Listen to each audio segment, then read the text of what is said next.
massive de nos populations qui se trouvent éparpillées entre les pays frontaliers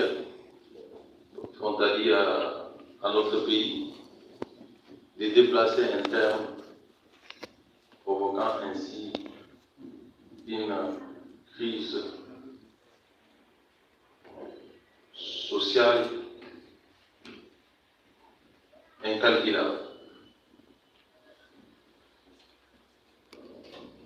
À ce jour, la République démocratique du Congo se bat avec nos forces de défense et de sécurité pour non seulement récupérer nos territoires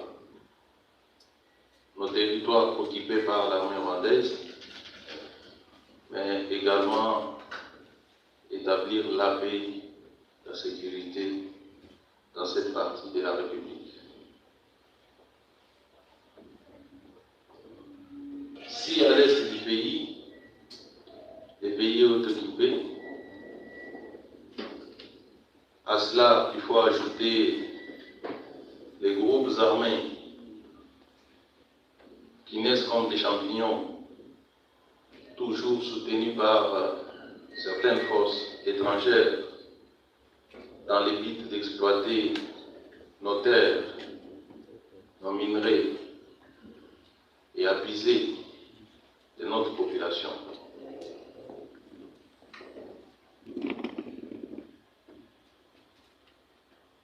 Cette situation d'insécurité semble ressurgir dans la partie ouest où nous sommes aujourd'hui. L'insécurité à l'ouest du pays est effective, avec le phénomène Mobondo qui a connu sa naissance à Kwamut dans la province de Maïndombe. Ce phénomène s'est étendu dans la ville de Kinshasa et particulièrement dans la commune de Maluku.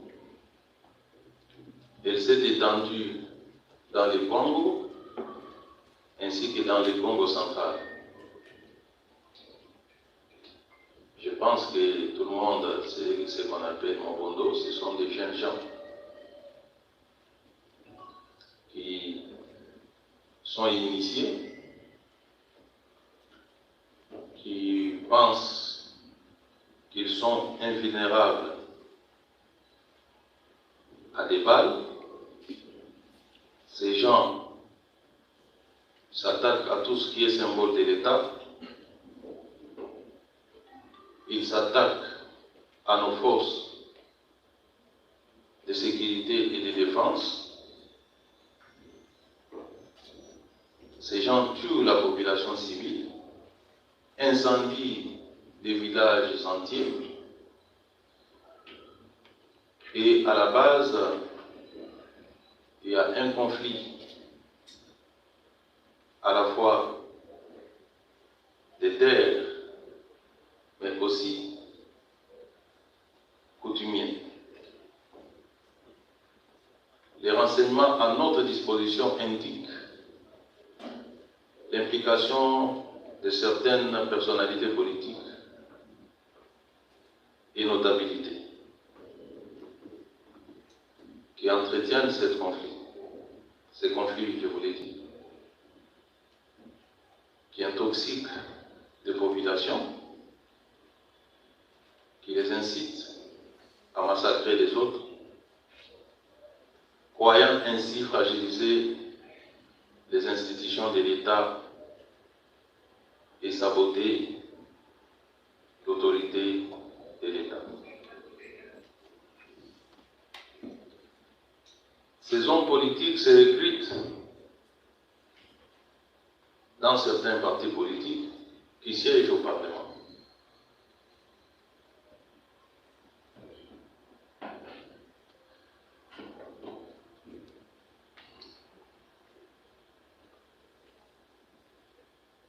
Comme d'entrée de jeu, je vous ai dit que la partie est de notre pays est occupé par le Rwanda. Aujourd'hui, nous constatons le renforcement des troupes rwandaises et constatons une volonté manifeste du Rwanda de poursuivre des attaques dans des étendues beaucoup plus larges que celles qu'il occupe aujourd'hui. Et donc, l'insécurité de l'Est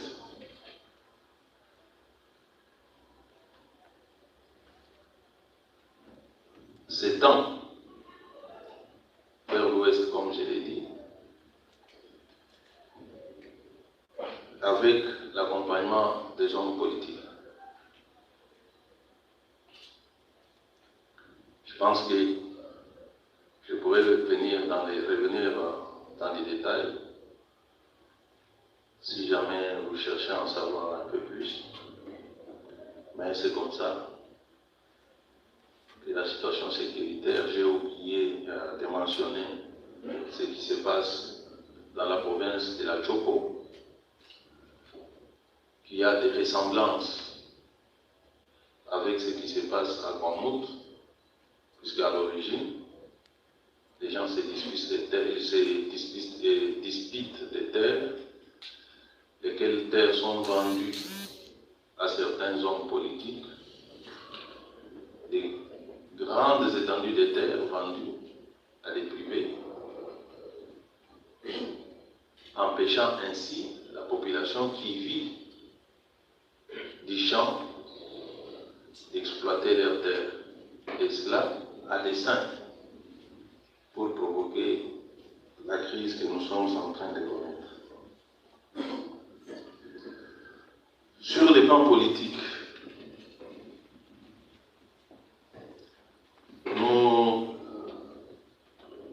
l'actualité est dominée par les processus électoraux tels qu'engagés par la Commission nationale électorale indépendante.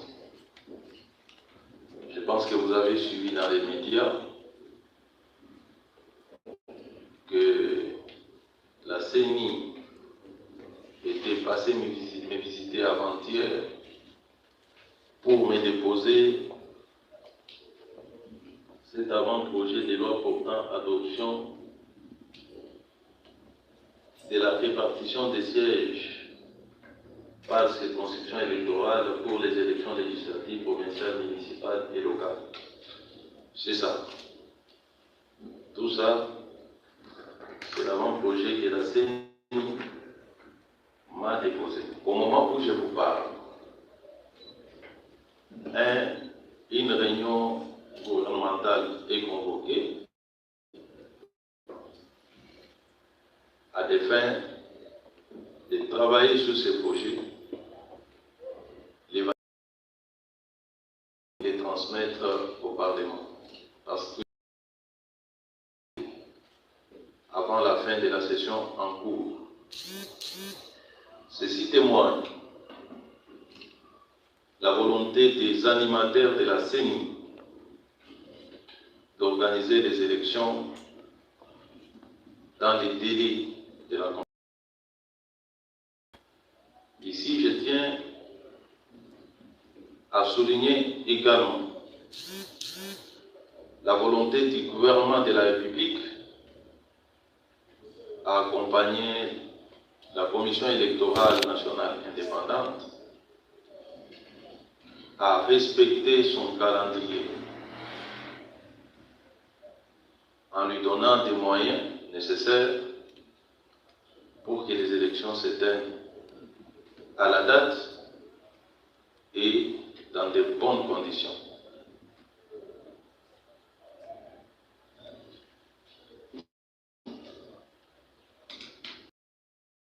Je vais ici dire que le processus électoral est irréversible.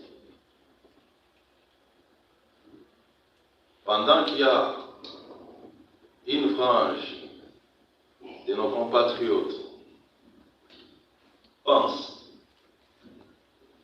que le processus va s'arrêter pour revenir dans l'ancien système de partage des gâteaux, de partage du pouvoir équitable et équilibré, afin que chacun ait sa portion qu'il va gérer comme il l'entend. J'affirme, pas avec force, mais avec conviction, que le gouvernement de la République entend apporter tous les moyens nécessaires pour que ces élections aient lieu, sans passer par ce que nous appelons ici chez nous un quelconque glissement, afin que le peuple congolais puisse choisir ses dirigeants pour que ceux-ci appliquent les projets de société sur base desquels ils vont être élus.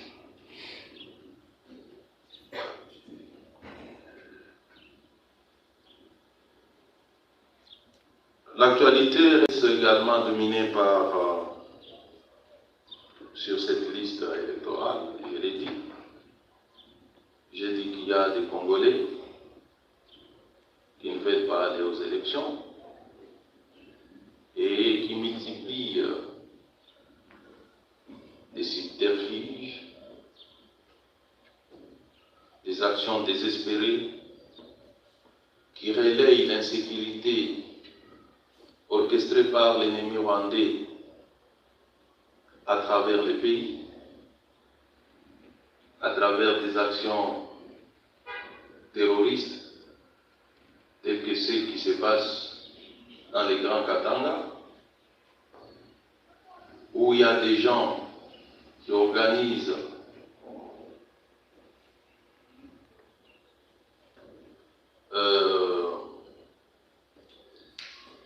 des actions terroristes pour tuer la population, les mettre dans des sacs et jeter dans les quartiers populaires afin de provoquer la psychose au sein de la population. Et ils ont décidé cette fois-ci d'amener la même pratique à Kinshasa à travers des organisations de manifestations non autorisées dans les buts de provoquer la violence, les tueries, qu'eux-mêmes orchestrent afin de mettre sur les dos du gouvernement de la République.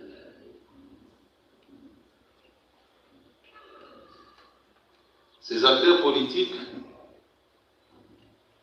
agissent à visage découvert. Nous avons vu des gens de premier rang appeler au tribalisme, aux tueries, avant même que les manifestations ne se tiennent. Des hauts responsables de ces partis politiques de l'opposition ont tenu des réunions au cours desquelles ils ont mis en place des stratégies partant des recrutements des jeunes désœuvrés, moyennant de l'argent, les droguant, leur donnant des machettes, c'est-à-dire des armes blanches, leur indiquant des cibles, notamment les stations d'essence, les habitations de certaines personnalités faisant partie de la majorité au pouvoir. Et comme si tout cela, ce qu'ils ont fait en secret ne suffisait pas, ils ont délégué certains de leurs qui sont passés dans les médias et l'ont dit haut et fort. Vous avez des images.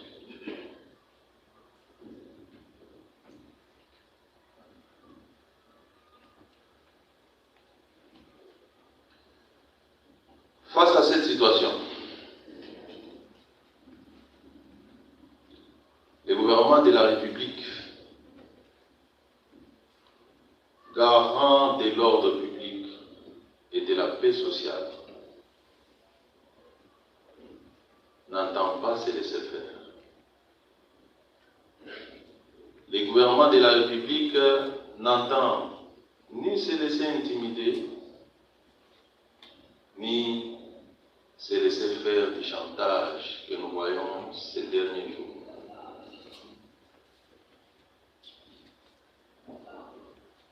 Ce chantage consiste à dire le pouvoir Tshisekedi, c'est un pouvoir dictateur, c'est un pouvoir qui opprime sa population, qui étouffe les libertés de pensée et de manifestation, qui envoie sa police commettre des bévues, et je l'ai vu, relayé par tous les médias,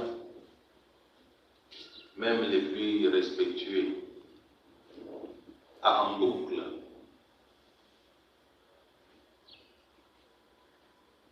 Et ce qui est à déplorer dans cette campagne médiatique, c'est que certains professionnels des médias ont perdu le sens de l'équilibre dans la diffusion des informations. Ils nous ont montré que les bévues du reste condamnable commises par certains éléments de la police, c'est le cas de ce jeune homme de 12 ans que j'ai été visiter avec les chefs de l'État, lequel jeune homme a été vu sur la scène de violence comme acteur. Vous avez des images, qui a été appréhendé par la police, bon, certains éléments de la police, mais qui se sont mal comportés, compte tenu de l'âge de l'enfant, quels que soient les crimes qu'il aurait fait, cet enfant n'a pas mérité le traitement qui lui a été infligé. L'ordre a été immédiatement donné pour que les auteurs de ces forfaits soient arrêtés et déférés devant la justice, ce qui est fait.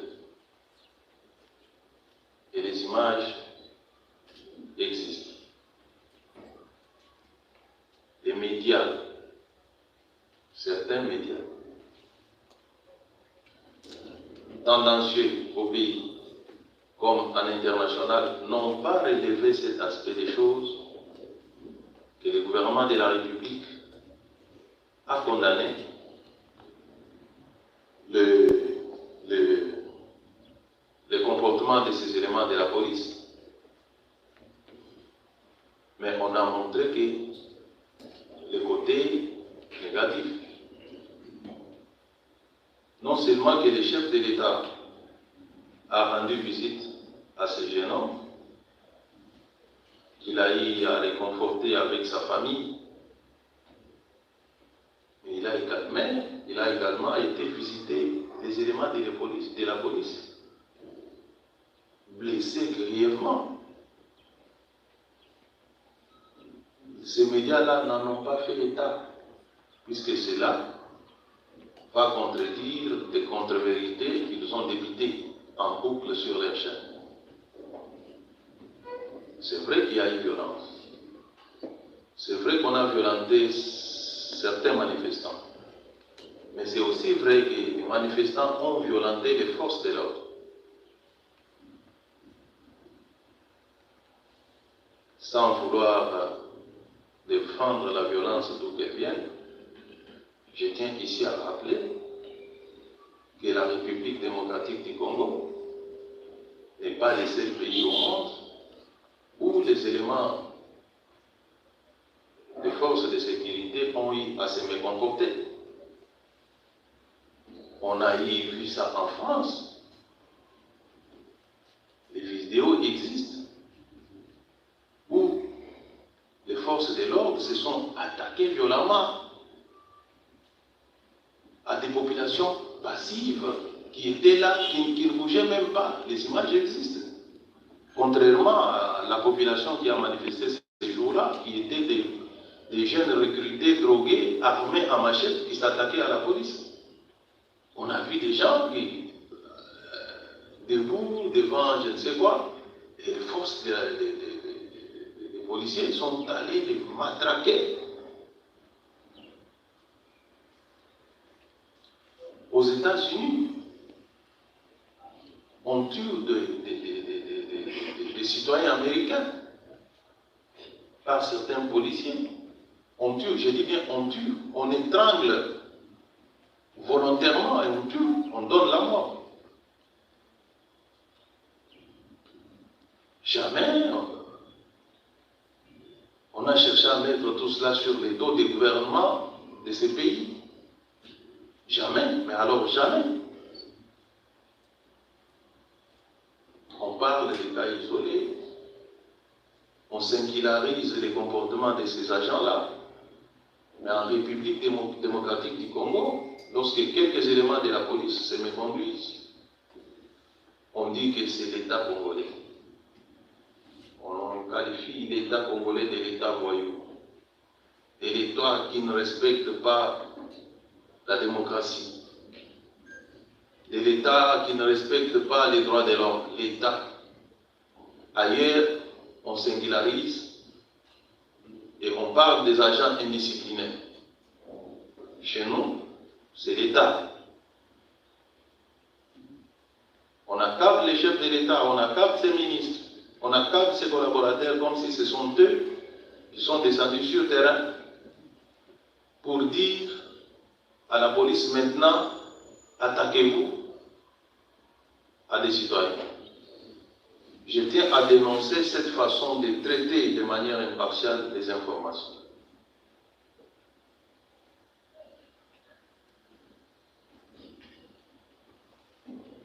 Les maîtres mots, c'est que le gouvernement congolais ne cédera pas chaque fois qu'il s'agira de maintenir l'ordre public dans ce pays, parce que le maintien de l'ordre public, c'est un devoir sacré pour tout gouvernement.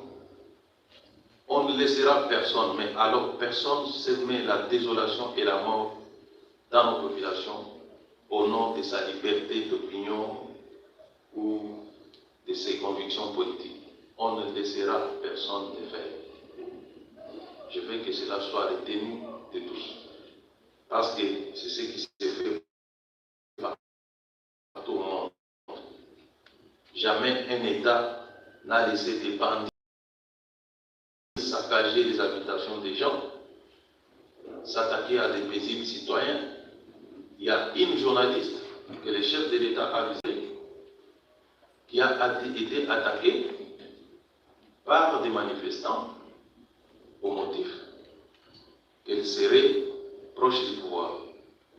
Mais j'ai vu dans les reportages de certaines chaînes internationales, on a présenté cette journaliste que moi, accompagnant les chefs de l'État, nous avons visité et qui nous a indiqué qu'ils l'ont attaqué et pour quel motif. C'est-à-dire les manifestants, les gens de l'opposition, qui se sont attaqués à une femme journaliste qui ne faisait que son travail.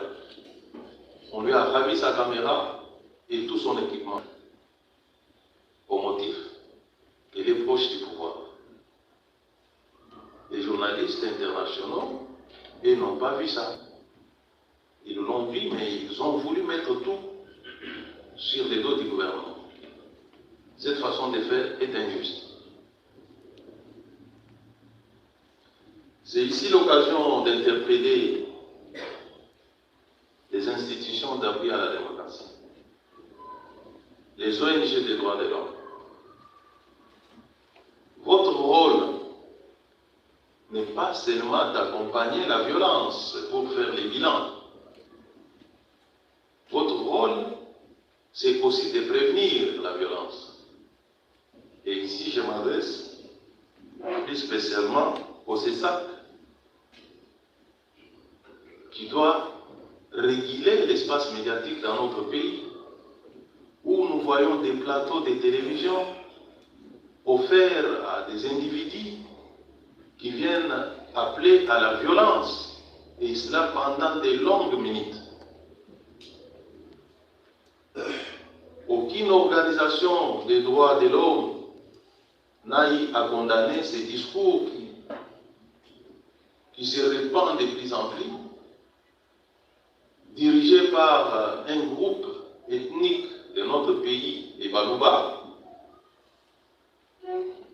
Aucun, à ce jour, n'a dénoncé ces comportements, entretenus par les ténors de l'opposition, stigmatisant une tribu, soulevant les 450 contre une seule tribu, et nous avons vu ça par des organisateurs de la marche.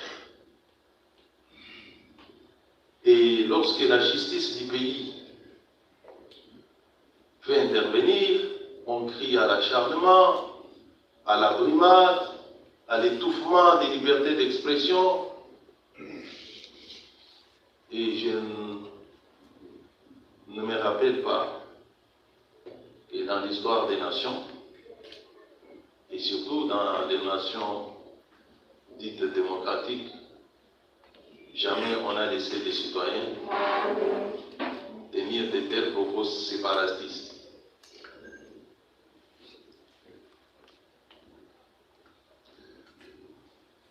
J'en appelle également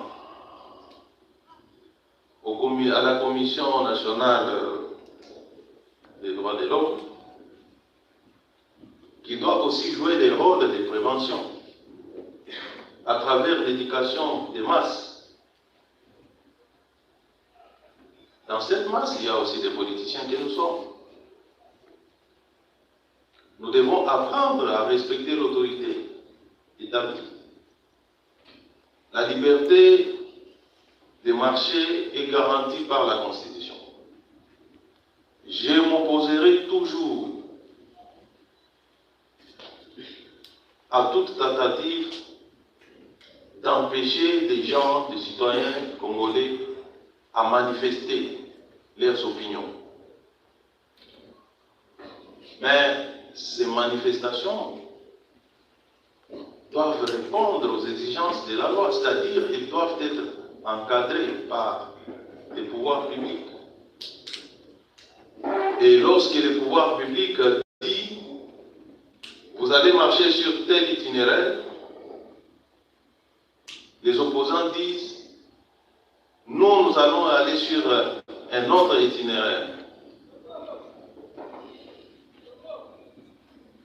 Ils recrutent les gens, les jeunes drogués, ils les envoient s'attaquer aux éléments de la police commis à la sécurisation des manifestations.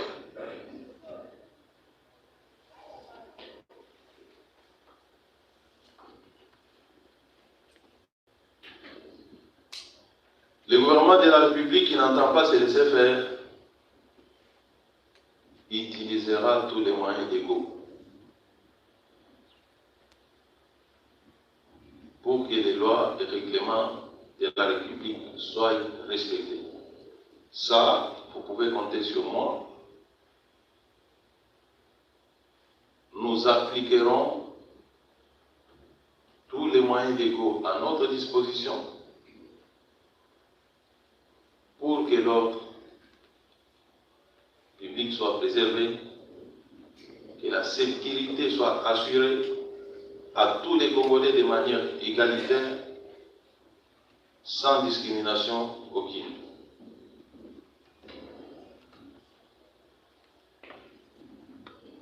Voilà,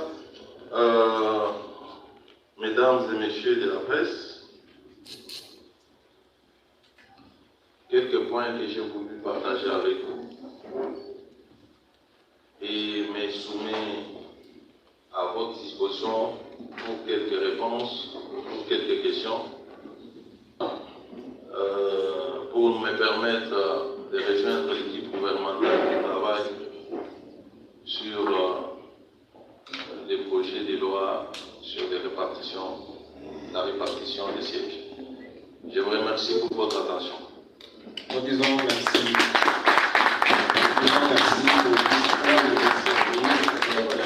Sécurité affaires coutumières pour cet exposé bien riche pour les chevaliers de la privée du micro que nous sommes. À présent, Excellence, avec votre autorisation, nous voulons passer à l'étape des questions et réponses. Nous allons procéder par la série des 3 questions. D'abord, après les réponses du vice-premier ministre de l'Intérieur, nous prendrons une autre série de 3 questions. Nous commençons avec le Bouzou. Vous déclinez votre identité et votre... Merci. Moi, c'est Gilles Boulet de Matiamba. Moi, c'est Gilles Boulet de Matiamba pour les intimes. Le service au Premier ministre en charge de l'Intérieur et des sécurités. Moi, j'avais des émissions en lingala. J'aimerais poser les 3 petites questions en lingala, si vous me l'autorisez. Une question.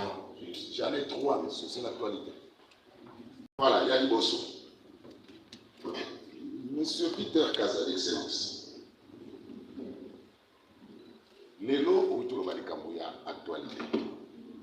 Actualité pour la Mikolo est dominée à l'activité de tout le monde dans la ville province à Kinshasa. Première question. Est-ce que c'est là qu'il est nécessaire que le gouverneur a fait à Kinshasa à prendre des actes dans 3 activités dans le jour moko? Moi, j'ai eu peur d'envoyer mes enfants à l'école. Est-ce que c'est là qu'il est nécessaire? Ça, c'est de 1. De 2. Moïse Katumbi, à le Congo central, gouverneur Mbado Aboyi. Bakangiye na Kasambu. Lobby sitting, il y a opposition devant siège à Seni.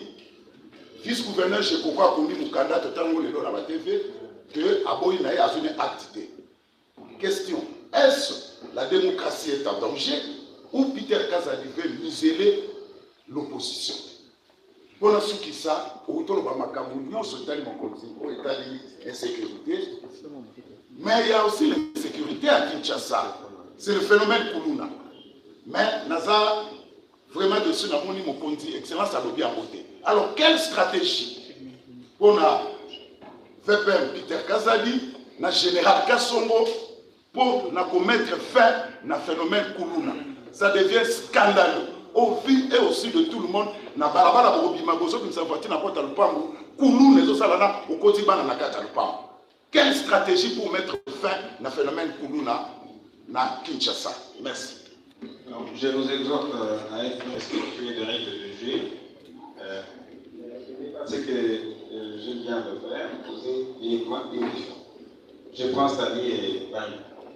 D'abord Stani. Alors, monsieur le ministre, c'est Stani Boujaker ici pour Jeune Afrique. Juste une petite question, effectivement, savoir pourquoi Katumbi a été bloqué hier. Il n'a pas pu accéder donc, au Congo central. Est-ce que vous étiez au courant de cette décision du gouverneur et pourquoi le gouverneur a été convoqué à Kinshasa? Est-ce qu'il y a des sanctions après? Merci beaucoup.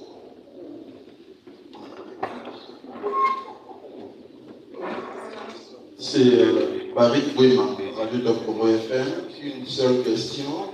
Monsieur le ministre, vous avez dit que l'insécurité s'étend de l'Est vers l'Ouest avec l'accompagnement des hommes politiques. Vous êtes vice-premier ministre en charge de l'Intérieur, mais vous êtes surtout au cadre de l'UDPS. Au sein de votre parti, vous avez une structure qu'on appelle Force du Progrès, à la base de beaucoup d'exactions ici à Kinshasa. Qu'est-ce que vous comptez faire pour mettre fin aux activités de cette Force du Progrès dans les pays? Merci. Nous accordons la parole au vice-premier ministre de l'Intérieur pour cette première série. Après, nous prendrons la 3e question. Excellence.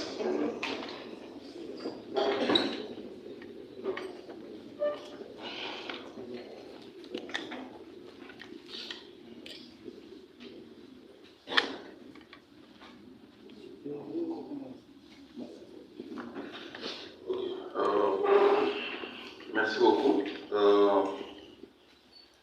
Le Gilles, pour le volet. Merci pour votre question. Vos questions. Vous m'avez posé la question de savoir est-il nécessaire de prendre acte des 3 manifestations. Et ça, vous me posez sur les comptes du gouverneur. Je n'ai pas été associé à la prise de décision du gouverneur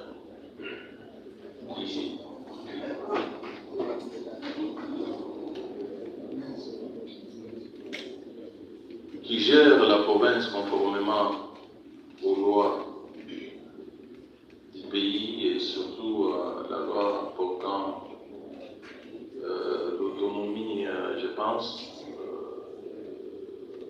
de la gestion des provinces. Et je crois que c'est aussi par rapport avec les indications du Conseil de sécurité qui préside. Je vais parler du Conseil de sécurité provincial.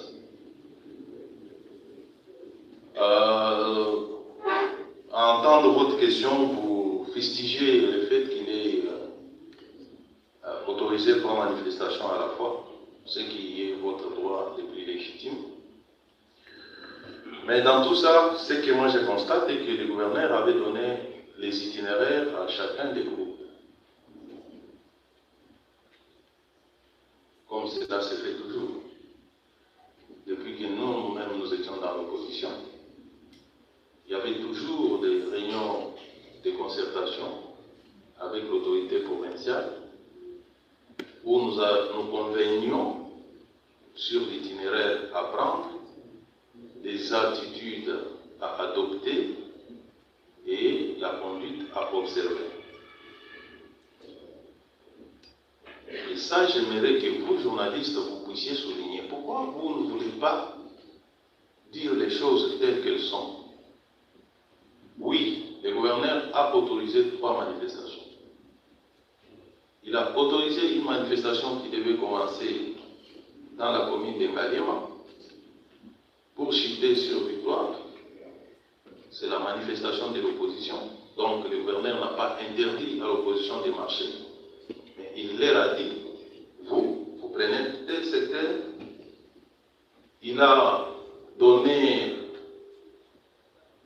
à la Ligue des jeunes de l'IDPS un itinéraire qui devait partir de rond-point Ngaba, je pense jusqu'au niveau Saint-Raphaël.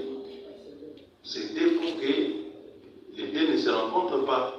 Et c'est ça aussi le rôle de l'autorité. Il a accordé l'autorisation, là il s'agissait d'un rassemblement, ce n'était pas une marche, à Massina, loin de Ngaliema, où l'opposition devait faire sa marche. Pourquoi est-ce que vous, journalistes, vous ne voulez pas stigmatiser cette répartition accordée aux uns et aux autres par l'autorité provinciale? Pourquoi vous voulez accréditer les comportements inciviques des opposants qui ont refusé d'obtempérer à ce qu'ils ont convenu avec les gouverneurs pour aller dans une zone où ils n'ont pas été autorisés? Pourquoi vous faites ça? Vous le faites dans quel intérêt? Est-ce que si chacun avait observé sa ligne, on aurait connu ces affrontements? Moi je pense non.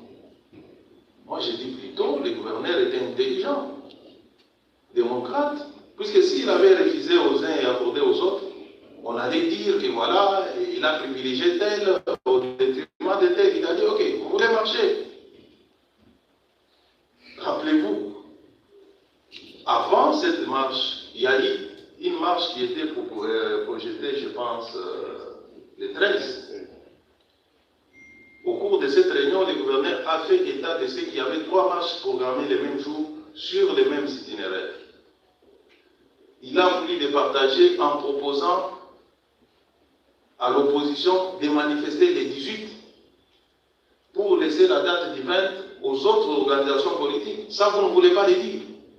Et c'est l'opposition elle-même, sans concertation avec le gouverneur, qui va annoncer que sa marche sera aussi le 20. Il faut dire ça à l'opinion.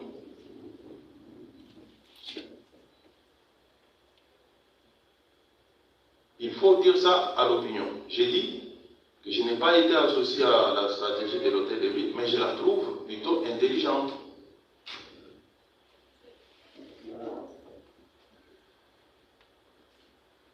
On a empêché Moïse Katumbi d'aller au Congo central.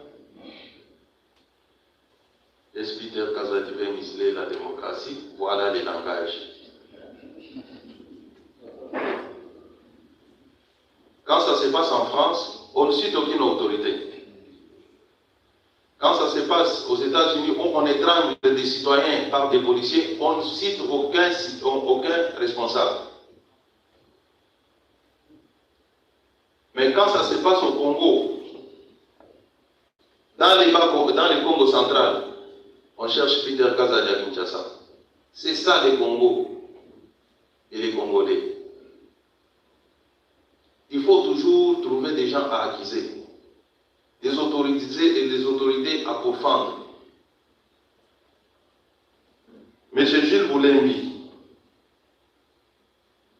je tiens à vous parler ma main sur le cœur. Que je suis un produit d'une longue lutte démocratique. J'ai subi des primates, des privations, pour que mon parti IDPS arrive au pouvoir. Le fond de notre combat était fondé sur l'établissement d'un état de droit, d'une véritable démocratie, fondée sur la liberté d'opinion et d'expression. Et je suis ancré dans cette idéologie fortement de manière que personne ne saura me départir, puisque j'y suis resté depuis ma tendre jeunesse jusqu'à l'âge que j'ai aujourd'hui. Je ne marcherai jamais contre la démocratie. Il y a des gens qui fomentent des accusations. Il a fait ceci, il a fait arrêter des gens, il a tué des gens, il a confisqué les maisons des gens. De toute ma vie, je n'ai jamais volé, je n'ai jamais tué, je n'ai jamais détourné l'argent de l'État. Je suis avocat de profession. Ce que je sais mieux faire, c'est de défendre les droits, de défendre la démocratie. Et je le ferai jusqu'à la fin de mes jours. Alors vous pouvez bon monter des stratagèmes pour m'avoir, vous ne m'aurez jamais. Là où vous m'attendez, là, vous ne me trouverez pas. Vous monterez des montagnes de mensonges. Ces montagnes vont se fondre demain.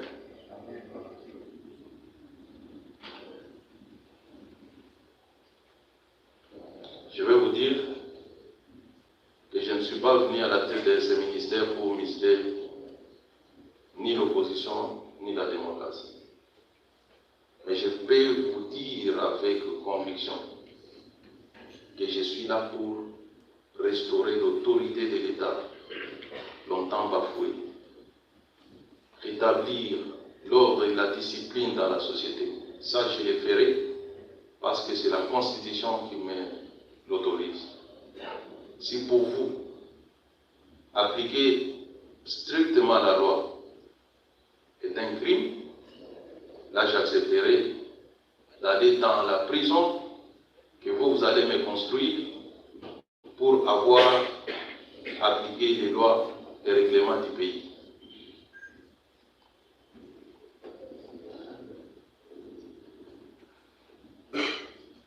Vous dites que je n'ai pas parlé des colons à Kinshasa, mais j'ai parlé de l'insécurité dans la partie Est. J'ai fait état de ce qui se passe aussi dans les Hauts-Katanga.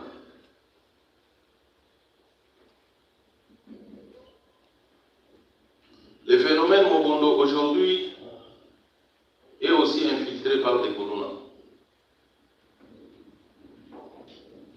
Il y a une stratégie qui est mise en place que je ne saurais pas vous dire ici malheureusement.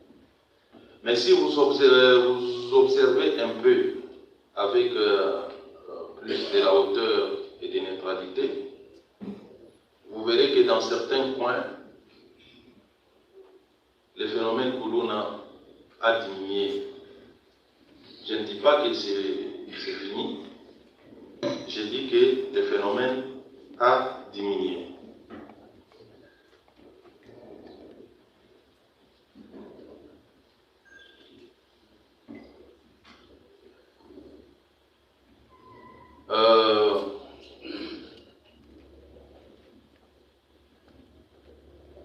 Le phénomène Koulouna est en train d'être combattu.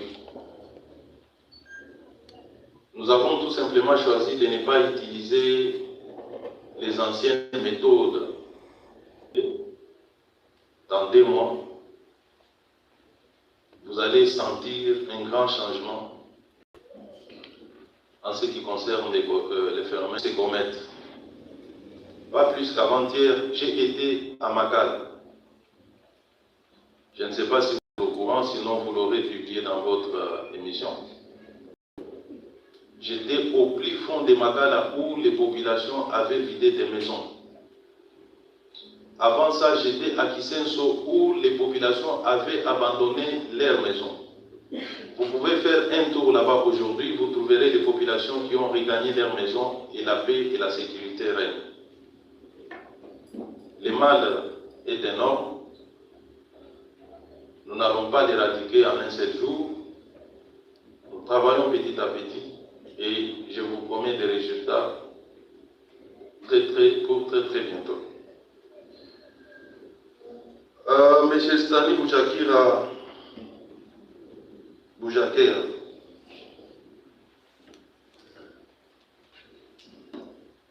me demande pourquoi M. Katumbi était empêché de se rendre dans les Congo central. Vous avez vu, j'ai convoqué en urgence le gouverneur de la province du Congo central qui est dans cette salle. Il a roulé nuitamment pour être ici. Je viens de l'écouter avec tous les services de sécurité.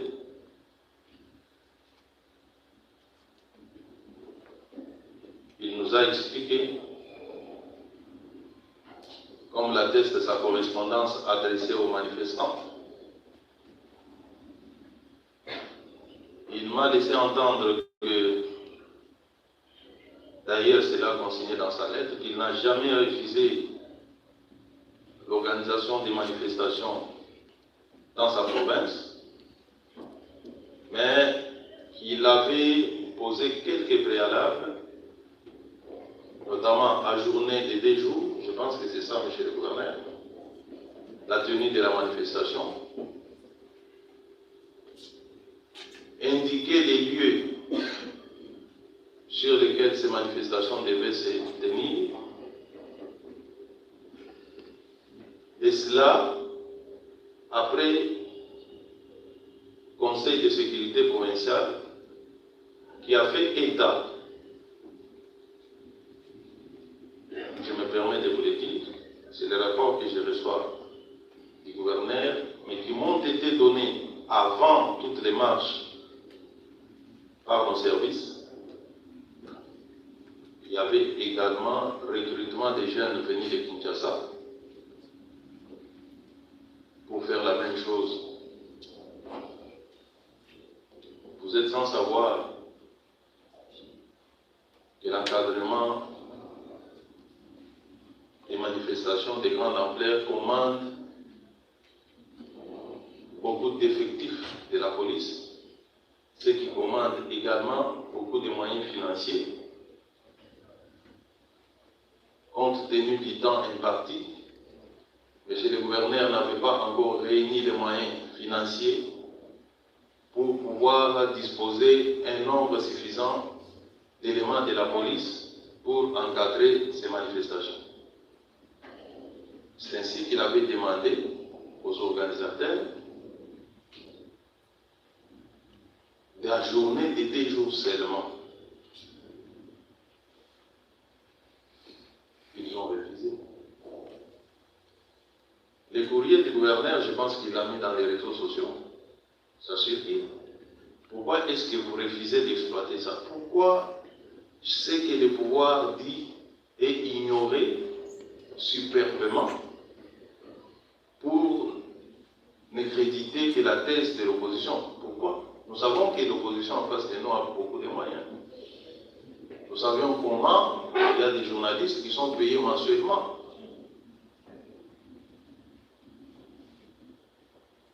Par certains individus de l'opposition pour faire la sale besogne. Nous sommes au courant. Les gens touchent de l'argent mensuellement pour ne relayer que des informations d'une certaine opposition et transvertir tout ce que le gouvernement de la République dit. Malheureusement, le gouvernement n'a pas un budget pour corrompre des journalistes. C'est vraiment malheureux pour nous. Il fallait que nous en ayons aussi une ligne budgétaire pour commencer à corrompre des journalistes afin qu'ils disent des biens de nous.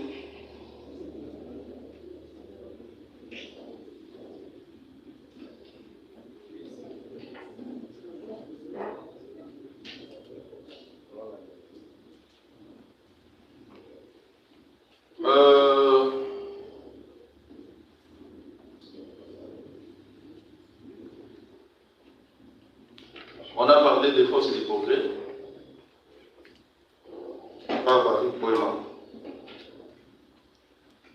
Mes chers amis de la presse,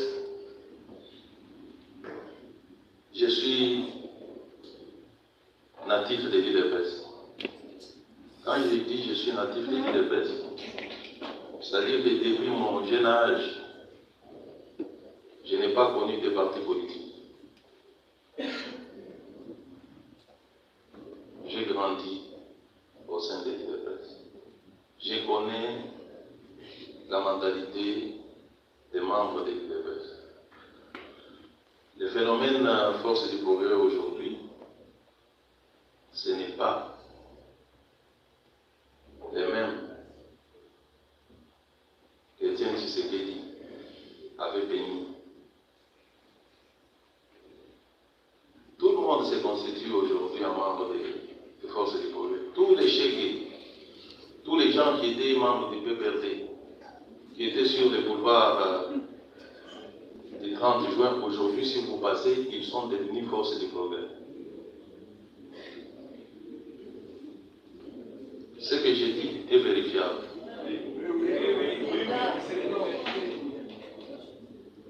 Ces gens-là sont parfois manipulés par des opposants. J'ai oublié de vous dire une chose qui va peut-être vous choquer. Que même certains de nos policiers ont été manipulés.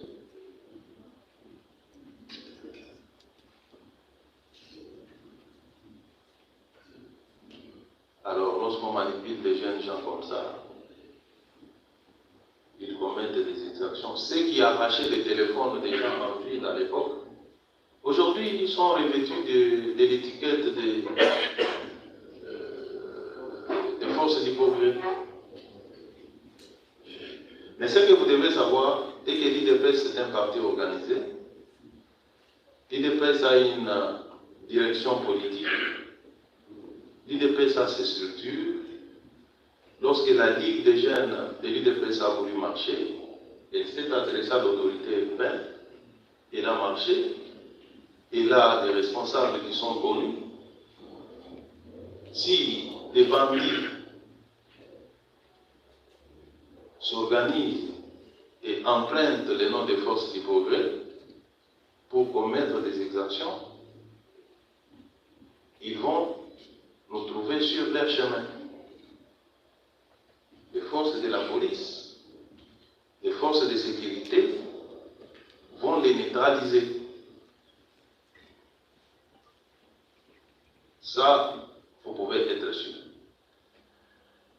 Je crois avoir répondu à cette série de 3 questions. S'il y en a 3 encore, on va s'arrêter là parce que je suis entendu, vous avez vu les gens m'essouffler. On m'attend pour défendre la loi ici à côté de moi. Merci. Alors, vous avez suivi, je vais expliquer votre intelligence. J'ai pu identifier Joël Nanga, Paul Matteo, la radio Okapi.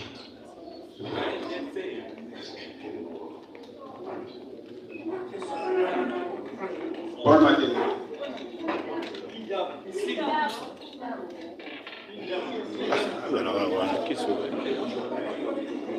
Merci beaucoup, monsieur le VPN.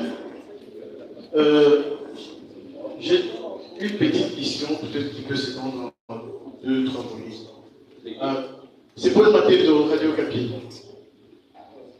Il y a bien longtemps, au sujet de Mobondo, le cardinal Frédéric Ambongo avait alerté l'opinion et même les autorités disant que si rien n'est fait, les Mobondo vont arriver à Kinshasa. Aujourd'hui, on y est. Avez-vous attendu que le Mobondo nous arrive à Kinshasa en ce jour? Vous dites que les tireurs de ficelle se comptent dans les partis politiques. Dans les partis politiques qui sont à l'Assemblée nationale.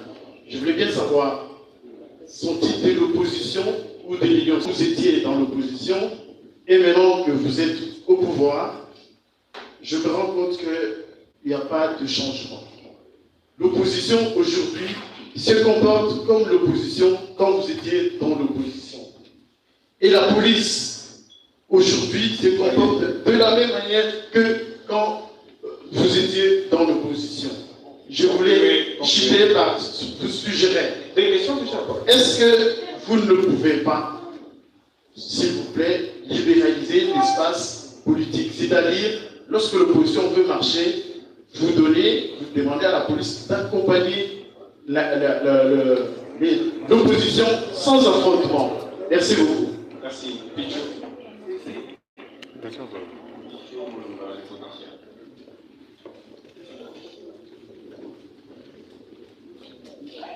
Même si Paul m'a dit l'affaire Mobondo, vous parlez des hommes politiques comme auteurs, et ces derniers sièges au Parlement, j'ai bien noté, n'est-ce pas Excellent. La parole, c'est Joël Nanga, du journal Impact News. Excellence, je reviens sur la question de notre prédécesseur.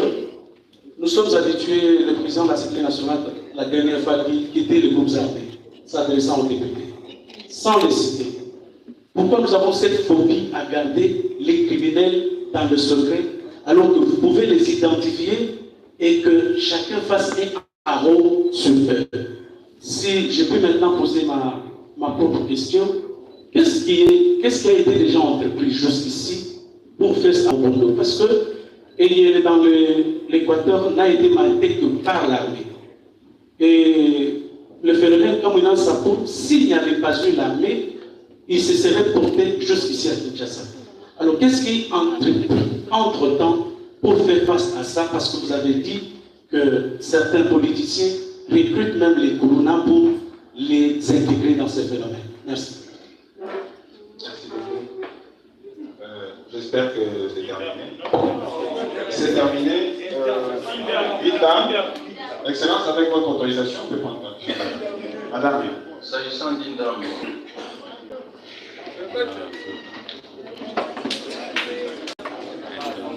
votre identité, le média que vous représentez. Oui, d'abord.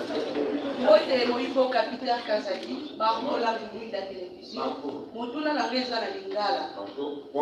Marco Langu, la syndicaliste de tous les journalistes. Moutuna la Reza la Lingala. La Kotuna yo, Ozo Wakize, force de contrôle, Bazaba ancien, les yo ya fait perdre, ancien, Bazabate Marana Boulevard. Mais à aucun moment, question Sondi, tout le monde dit qu'ils sont des awa. La ligne la moni peut avant la si je ne me trompe pas de nom, Bali va travailler dans le cabinet là. Et ça la réunion sacrée autre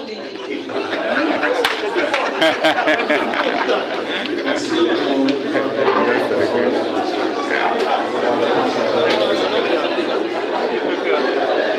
oui. Calme, s'il vous plaît. Merci beaucoup. Monsieur Paul Matengo.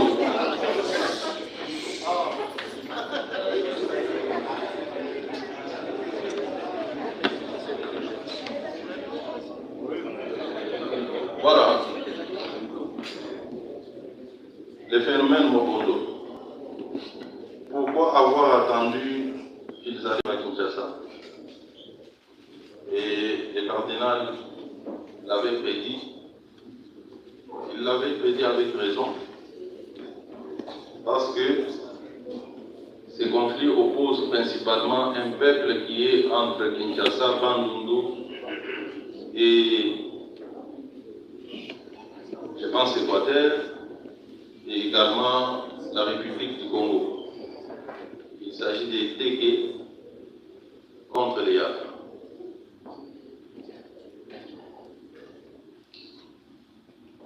Si j'avais beaucoup de temps, j'allais vous donner la genèse de ce conflit, mais brièvement, je vais vous dire qu'il s'agit d'un conflit d'abord de terre. Les Yaka et les Téké ont vécu pendant des années en symbiose, sans problème aucun entre eux. Ils se sont mariés, ils ont eu des enfants, ils ont fondé des familles. Puis surgit des politiciens qui commencent à acheter des terres. Vous le savez que les Téké sont minoritaires et ils ont des étendues de terres inoccupées. Les Yaka sont nombreux. C'est un peuple dynamique, entrepreneur. Ils ont eu à se taper des étendues de terre sur les sols Téké, où ils font des champs, l'élevage, tout ça. Donc, ils vivent de leurs activités champêtres. Et en contrepartie, ils payent au Téké des redevances coutumières. Ça, c'est depuis des années. Mais quand une certaine race de politiciens est arrivée, cette race a pensé, après avoir pillé l'État, avec toute la richesse amassée, qu'ils pouvaient s'acheter des républiques. Ils sont allés voir les chefs Téké. Ils leur ont donné de l'argent. Les chefs ont cédé des milliers d'hectares à des individus, y compris là où les Yaka ont leurs champs. Je vous dis que ce peuple est éparpillé entre les grands Bandundu et une partie de Kinshasa. C'était normal pour tout esprit d'issue de comprendre que ces conflits pouvaient, en tout cas, devaient arriver à Kinshasa. Et je vous informe que ces conflits pouvaient s'étendre jusqu'à Brazzaville. Vous devez m'avoir vu dernièrement à Brazzaville, où j'ai été visiter la reine Téké, où on a dit que j'étais allé faire chercher des fétiches. J'étais allé visiter la reine Téké, la maman que vous avez vue en rouge.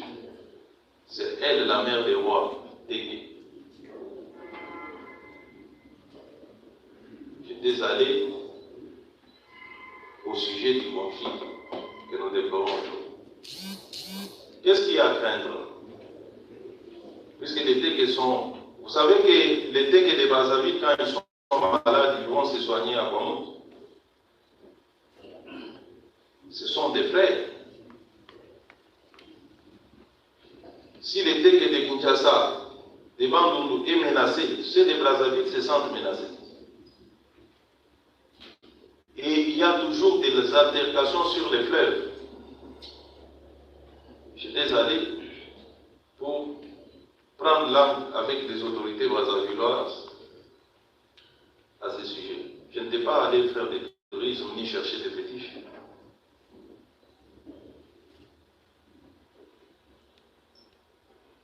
Dans sa première approche,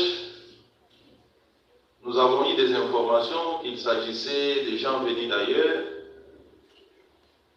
qui voulaient infiltrer Kinshasa, tout ça, les journalistes ont écrit. Mais après l'enquête, nous avons trouvé qu'il s'agissait des peuples congolais qui se battent entre eux. ça, quelle attitude il fallait prendre? Le gouvernement de la République a privilégié les dialogues. Nous sommes africains, nous sommes congolais.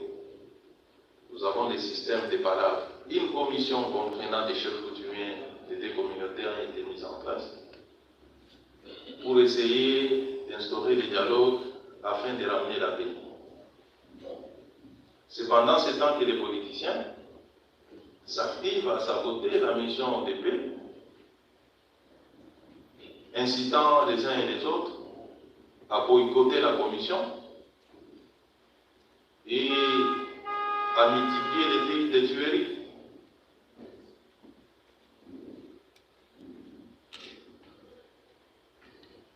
Donc voilà la situation.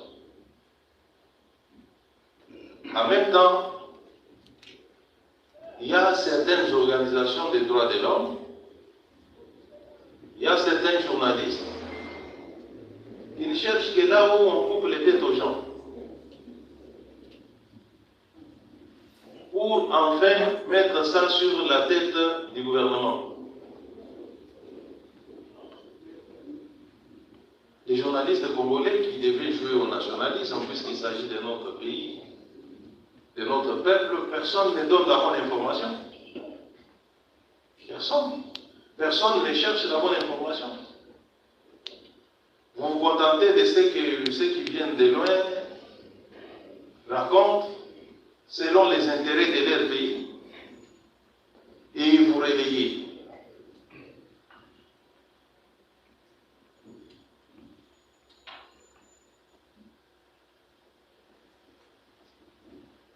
Est-ce qu'avant IDPS au pouvoir égale à IDPS au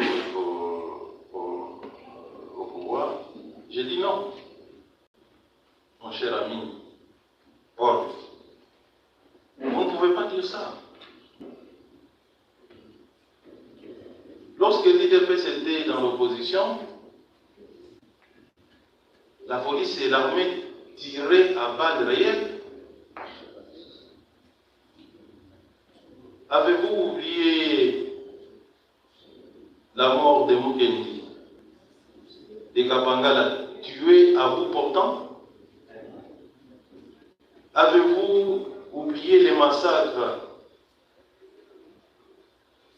de l'aéroport où on a tué sur les combattants de l'IDPS venus accueillir leur leader à bout portant? Pouvez-vous aujourd'hui me citer une seule manifestation sous le pouvoir de Félix Tshisekedi où notre police a tiré sur des manifestants à balles réelles? Ce que nous déplorons aujourd'hui, ce sont des bastonnades. Ce sont, bien que violents, c'est quand même des armes non létales. C'est quand même un changement qu'il faut souligner. Vous ne pouvez pas dire que c'est la même chose, non. Bien sûr, nous ne sommes pas d'accord avec ces violences administrées sur les manifestants, je l'ai dit. Mais dire que l'IDPS dans l'opposition égale à l'IDPS au pouvoir, c'est faux. Archi faux. Donc tout ça, puisque vous faites des analyses émotionnelles, vous ne prenez pas le temps d'examiner les choses dans sa globalité. Puisque vous avez entendu une chaîne internationale donner une opinion, allez, vous prenez ça, ça devient une vérité évangélique.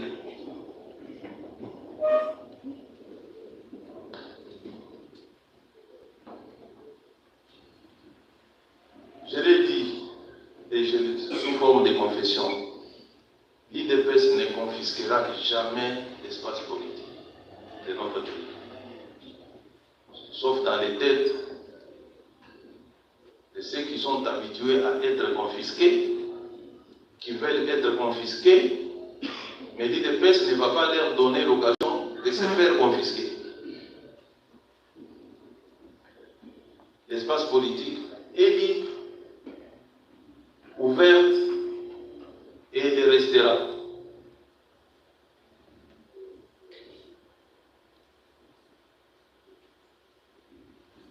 Mon cher Pitou,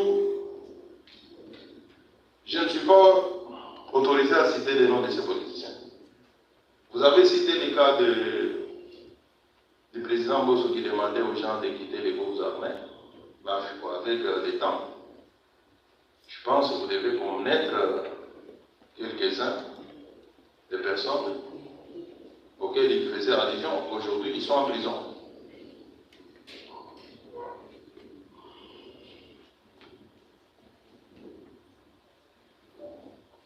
Je pense que les explications que j'ai données à Paul peuvent rencontrer les préoccupations de Joël Cadet. Si j'ai bien retenu, je ne l'avais pas bien saisi. Il disait pourquoi ne pas faire face à ce phénomène Mobondo. C'est ça.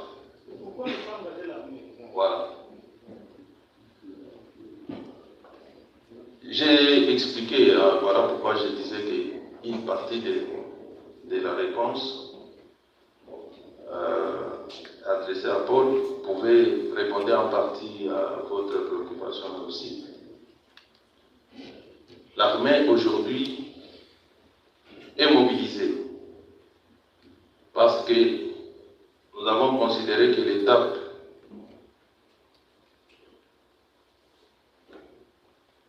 des négociations est révolue.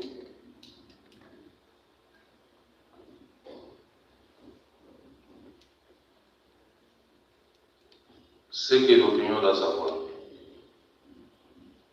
Et que les politiciens de Kinshasa aujourd'hui recrutent parmi les Mobondo pour mener des actions de grande ampleur. Les Mobondo, ce sont des citoyens comme nous, mais ce sont des gens en qui on a mis des idées qu'ils sont invulnérables aux armes.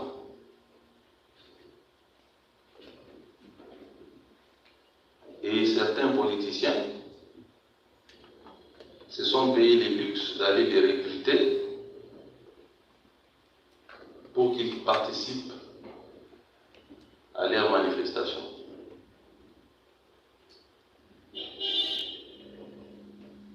Madame de France 24 qui est ici,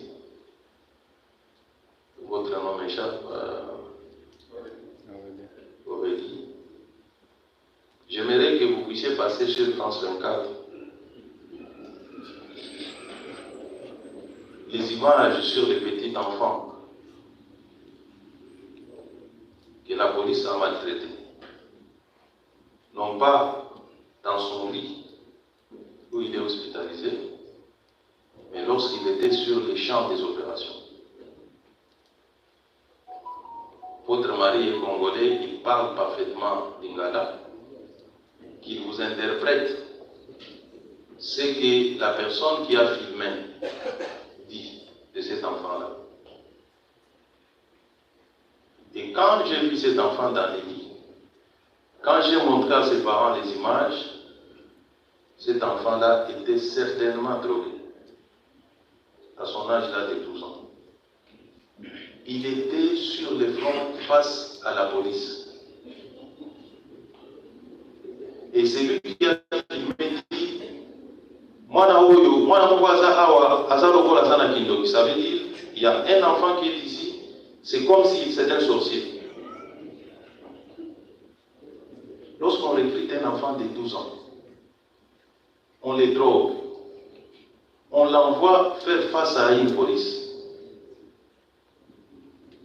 Comprenez ce qu'on peut faire des adultes. Je vais vous dire que la situation sécuritaire, si nous étions un pays sérieux, composé de citoyens sérieux, personne ne pouvait accepter que ce genre de manifestations soient organisées. Mais parce que nous avons sur notre tête une communauté internationale qui doit chaque fois nous dicter la ligne à conduire pour la gestion de nos affaires internes. Cette communauté internationale, avec cette presse internationale qui distribue des points, nous sommes parfois obligés de tolérer certaines choses qui nous font mal pour ne pas être accusés, être transférés devant la Cour pénale internationale, pour ne pas être sanctionnés financièrement, pour ne pas être interdit de passer ici et là. Et cette attitude fragilise nos États.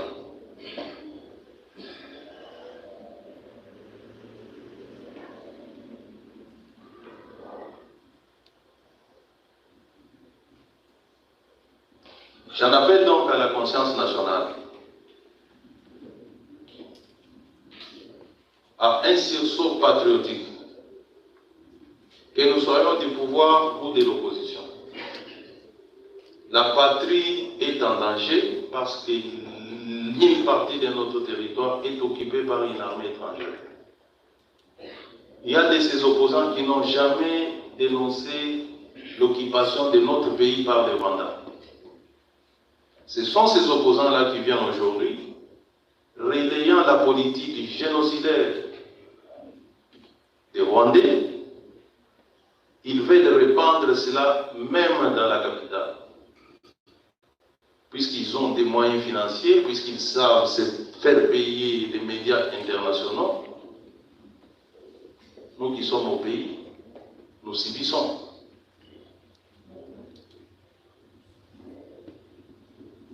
Peuple congolais, dans le respect de nos convictions respectives, nos convictions politiques, religieuses, restons unis autour de la nation.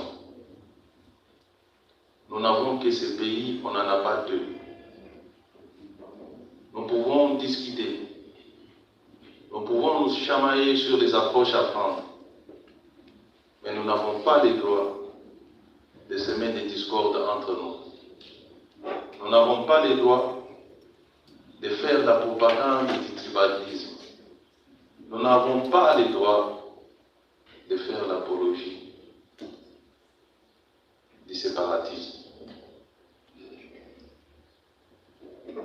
Joseph Kasavubu est mort.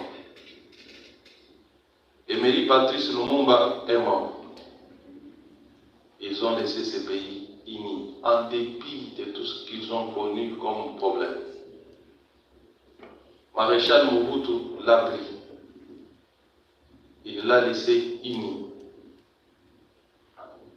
Mzee Laurent Kabila est mort parce qu'il voulait un Congo fort. Joseph Kabila, que nous avons tous décrié, a laissé ce pays dans ses frontières des années 60. Et ce n'est pas sous le mandat de Félix Tshisekedi que nous allons laisser ces pays se disloquer. Pour rien au monde, mais alors pour rien, nous ne laisserons personne diviser notre peuple. Nous ne laisserons personne diviser ces pays. Voilà, chers amis de la presse, les quelques mots que j'avais à partager avec vous. Je vous remercie.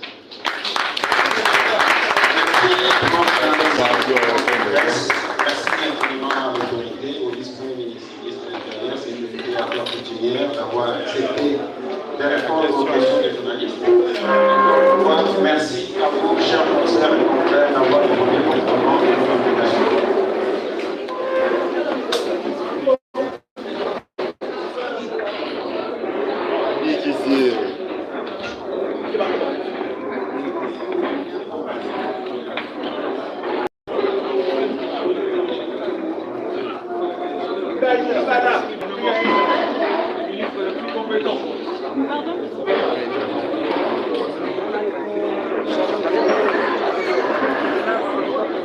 Regarde, Flo,